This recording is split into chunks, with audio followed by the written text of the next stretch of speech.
Space. It's cold, it's silent, it's infinite. For centuries, humanity looked up at the stars and dreamed of touching them. But before a human could ever take the giant leap, a small, frightened heart had to beat there first. Her name was Laika.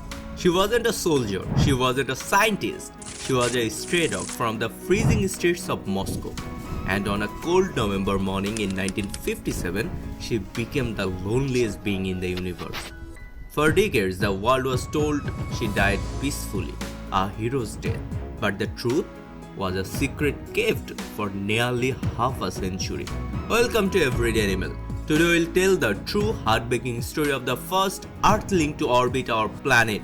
This is the story of Laika. To understand Laika's scent, we must first understand her beginning.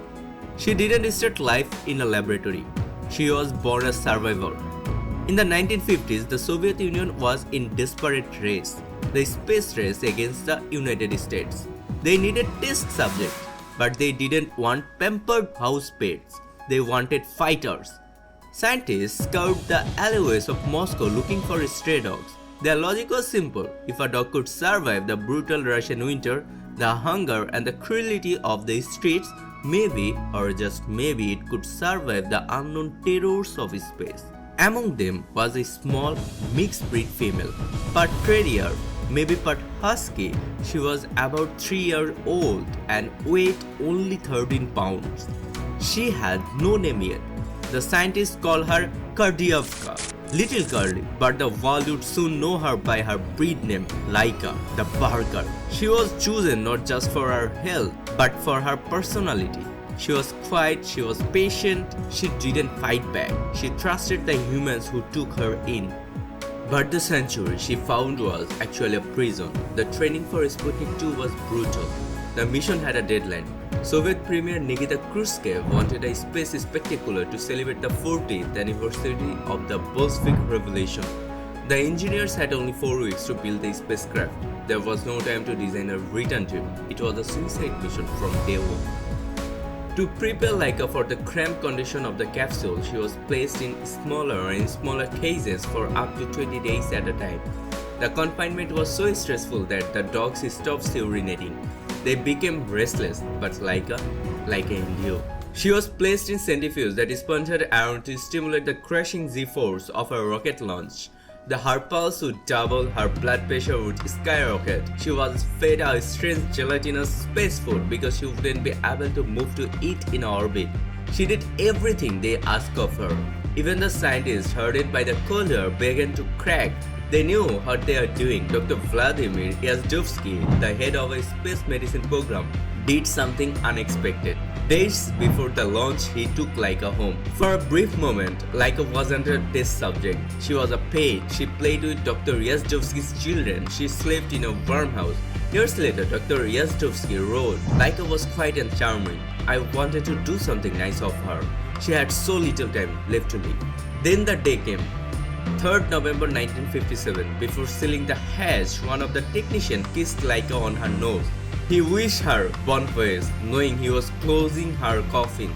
The hatch was sealed. Laika was alone. At 5:30 a.m. Moscow time, the engines rose to life. Inside the tiny metal sphere, Laika's heart pounded. Sensors showed her heart rate jumped from 103 to 240 beats per minute. The noise was deafening. The vibration was terrifying, but she was survived in the launch.